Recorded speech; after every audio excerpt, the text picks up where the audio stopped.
in the past couple of years towards raising money for this. I mean, as you can see, in 2012, we raised the most in CWR history, which really speaks to how important this is to us and just in general, the community, taking this very seriously and working towards the school, because everybody knows somebody that's been affected by cancer in some shape or form. And it's a very important community-wide aspect to kind of work towards that goal. Another point on the whole campus involvement thing, I went to BLTW this summer, which is our Balfour Leadership Training Workshop, where it's a training workshop that Sigma Chi has located in Ball State, Indiana. And we brought up the fact that we were going to get fraternities involved in 30 days. And other Sigma Chi chapters were just like, what? Why would you do that? Like, but to us, it just makes sense. Like, I don't know why you wouldn't. I think it's almost kind of a weird idea that we just, only sororities and us. Like, I feel like that's just a weird idea. Like, it's more like, this is for a good cause. Like, why not get everyone involved? And I felt like that also kind of speaks volume to where we are now than where we were like 2 years ago. All right, so kind of like talking off of that, we've had a change in culture for sure these past 2 years. We made immense recruiting improvements. We don't just, I felt like 2-3 years ago, people may have been recruiting because like, oh, he's a chill kid or he's like a cool kid, but like now it's more like we use the standard of our fraternity, we take it more seriously. Like, we really like try to see like if he's a man of good character, a student of fair ability, ambitious purposes, a congenial disposition, possessed of good morals, having a high sense of honor and a deep sense of personal responsibility. And I feel like all these points that we look for in a person really can help our citizenship. And if we get these men that conform just to the standard, this is just the standard, like we hope to strive for more excellence in all these points here. But if we get more brothers like that who are willing to take this process seriously, willing to strive with us, that they will also improve our citizenship as well. That also goes off, we've been talking about officer transition. We don't just leave our brothers or younger members in the dust. We want to pick up where we left off every semester. Now this is an interesting point where this was more of a constructive conversation, kind of like we figured it out when we were talking to Amy Jackson in our interviews. And what we've kind of realized, like, as a chapter, we're kind of redefining what it means to be men. Like, it's not just like, I'm going to talk about it later, but it's more about being a gentleman, about being objective to everyone's individuality, creating being okay with, creating a comfortable environment for anyone. And I feel like this is something that, maybe 2-3 years ago, Sigma Chi wasn't too worried about because they were kind of caught up in a bigger individuality of like everyone should conform to this. But like now it's just, be who you are and just make sure you're a good person based off this Jordan standard. And we've really shifted that way. I guess I touched that finger there. But also in that meeting with Amy Jackson, we've realized there are some areas of improvement that we do understand all of these things. We do not advocate it.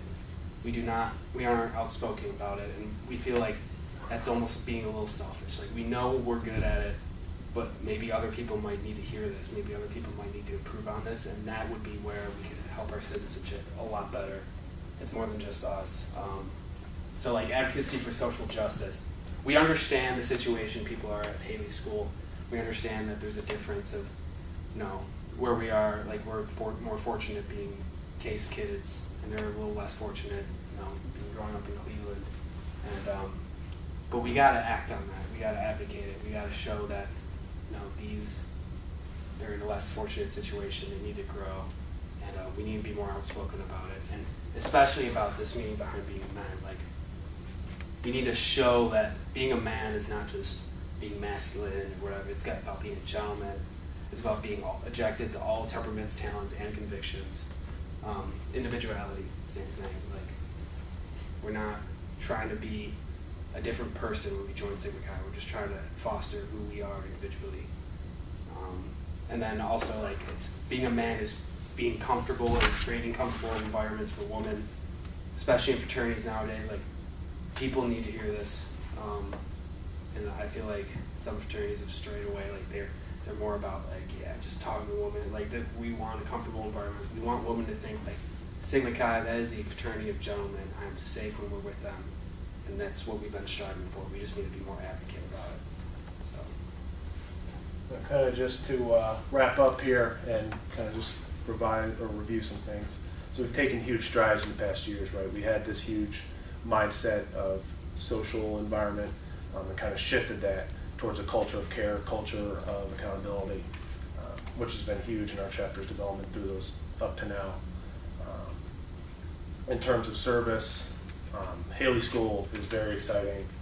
Really can get meaning out of it. We really enjoy it, and it's been almost a perfect service event for us for the past couple of years, and we really look forward to continuing it. And then lastly, we're not going to be complacent. We're always looking to improve. One big thing for us in Sigma Chi, we have this reading called The Bridge Builder. It's basically about leaving a legacy. And basically, for myself and for older members, it's basically how you're going to be remembered and how you help the people coming after you, which kind of gets at that culture mindset. I can leave this legacy, or we can leave this legacy of how it's going to impact our chapter in the future. So yeah, I think that wraps it up, and we'll open it up to questions that you have or anything in general, really. I noticed you guys didn't have figures for Derby Days for 2014. So did you guys change your philanthropy, or? No. You can go. Well, the thing was, there was kind of like an accounting issue with our past piece there. We still have the money, we didn't actually turn it in yet. So we do have the figures. I think it's like around 2,500, but we just didn't turn it in. But we did do Derby Days. Yeah. We have the money. We just need to send it in still. The cool thing about Derby Days is, so we have this week-long event. It's usually the third week of the fall semester. After Rush, yeah. But it goes on the entire year, which I think we're trying to improve on, because basically we have this huge event and then kind of people get washed up in other events. Like, there's a lot going on. Everybody has things to do, which we're trying to improve on, having some kind of event, small event in the spring that still shows, hey, like, this is a year-long process for us. But yeah, definitely. We're still trying You're still adding to that total, perhaps. Yeah. Well, no, we will. We will. It's just The accounting. the accounting. Yeah. What happened was, I don't like to throw anyone under the bus, so I'm not going to say any names. But we had a treasurer, our past one, who just graduated, and he didn't really keep the best records. We have a really good one now. We're using like a software and everything, and we have the money. We know where it is. We have it. He just needs to send it in at a certain time to our headquarters. But besides that, we found it and we're all good. But it was just a little slip up. So I guess question off of that is, how does Derby Days or whatever else you're doing throughout the year, how does that connect with cause? How is that educating people on? So there are all these events that kind of are competitions for the sororities and fraternities. But the big event that it's not really an event, I guess. It's more, it's called the Derby Challenge. It's basically online. And it's this huge fundraising campaign to spread awareness about this, the institute, the Huntsman Cancer Institute. And basically the whole point behind it is for each of these sororities, each of these fraternities to have this team and then spread awareness to their families, to their friends about this cause, and to raise money for that. And it starts on the beginning of the week and it ends at the end of the week, as opposed to the competitions that are daily or whatever it is. So that's really the huge Derby Challenge is really the one that spreads the awareness. And yeah, when it came to that improvement side too, advocacy, that is one area we really do need to get improved. We do things well, we just don't show it. You know, we don't advocate. We don't say like, we're doing this for this cause, let's do it. Like, and I feel like advocating is a big part of community involvement, and that's something we really do need to work on. I would say though, our mentality, our culture, what we're thinking, like how we want to improve our citizenship is there. We just really need to start like advocating it.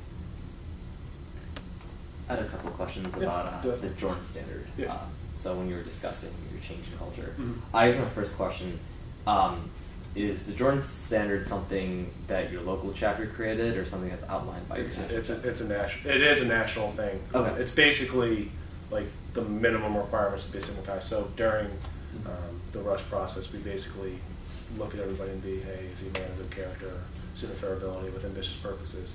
It's kind of like a stepping stool. And then when we bring them in, they already have this like minimum like baseline, and it kind of helps us grow because I'm the new member educator, we have this 8-week pledge process where it's really about growth and development, but they already have this baseline that we kind of start from and then build upon that for each person and help them grow individually. Right? A lot of that too is we firmly believe that the Jordan Standard helps us recruit better, but it's about taking it seriously and actually doing what it says. And right now we definitely do that. So. Yeah. And my second question is, so the requirements that the Jordan Standard outlines, how do you exactly go about measuring that? It's very tough because you can't be like a man of good character, rate on a 1 to 5. There's not really a specific. This is where the individuality thing comes in more too, because like everyone's a little different, obviously. So you can't. It's hard to put a measure on it. You don't want to put a measure on it because then next thing you know, it's like we're recruiting all the same people. Yeah. We're recruiting this group or this group, and we don't want that. So it's more of like a big overarching thing of it is just kind of like making like deep down, like, are they a good person? And a lot of it's like just reaching out to them and trying to get to know them. Knowing their strengths, knowing their weaknesses. So. It's very difficult, right? Yeah. It's not like a B, C, D question. I felt like if we were measuring it would be kind of a problem. Yeah. Agreed. So I guess off of that is, I mean, it sounds like you have a pretty good job with this like standards process of like holding people accountable and figuring out what it means to be a member of the chapter. And you also have this push to be an individual, and I was wondering, how are those conflicting, or are they conflicting at all in your accountability of members?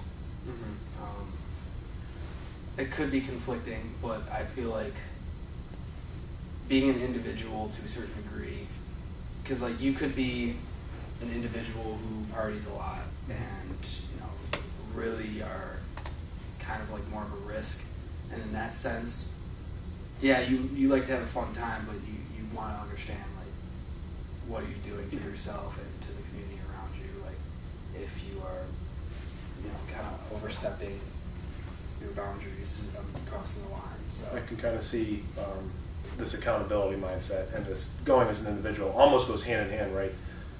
The big thing in our fraternity is we have different temperaments, styles, convictions. We're very different, but we have these same values. Yeah, we're striving for the same So ideal. they go hand in hand. Kind of your individual is going this way. Like you can be whatever you want to be, but holding yourself accountable, that's a very important value, and they kind of go hand in hand. You grow, you become more accountable. You can kind of go one way, but the accountability kind of comes with you, right? So That's a good question. it's kind of you can definitely see how it could be very different, right?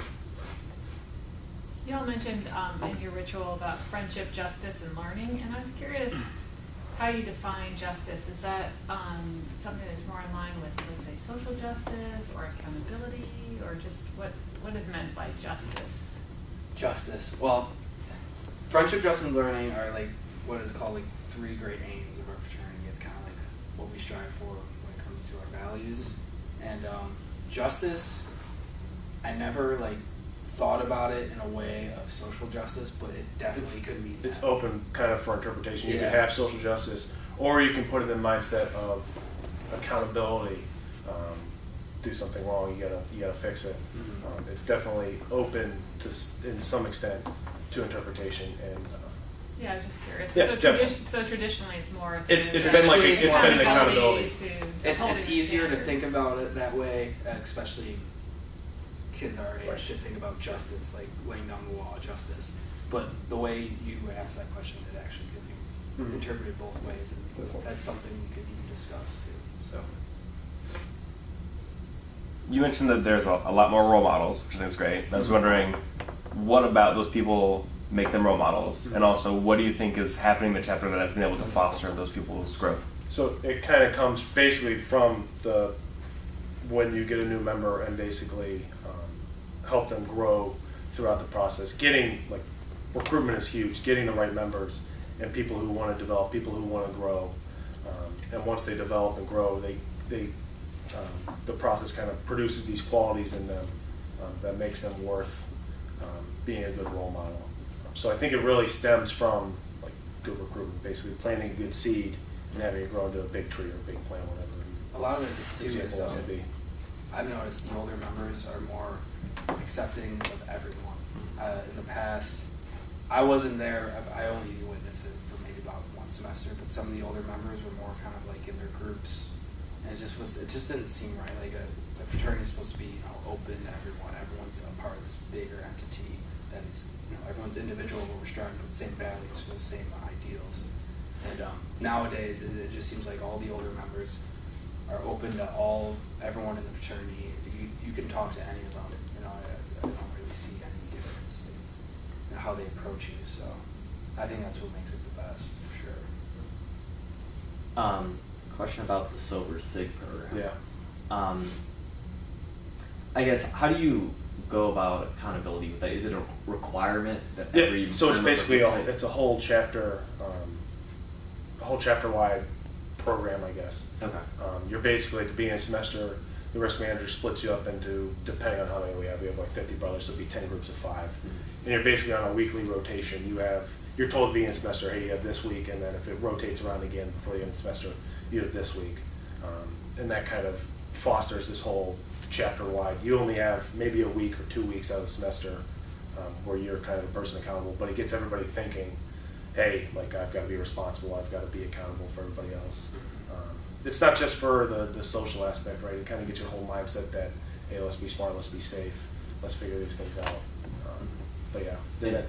Yes, and do you think you can define accountable? I guess what sort of roles, responsibilities would they have to sort of be expected for?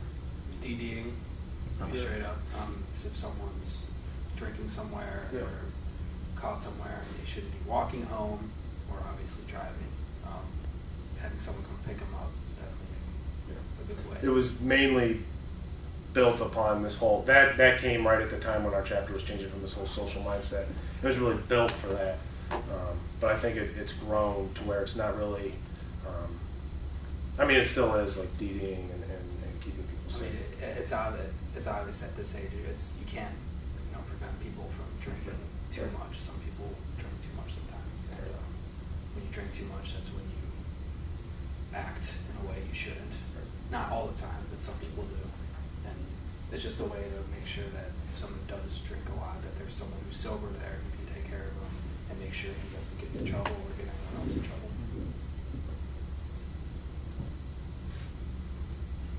You all have made really impressive changes in the climate, it sounds like, of your fraternity. I'm curious if you could talk about how you've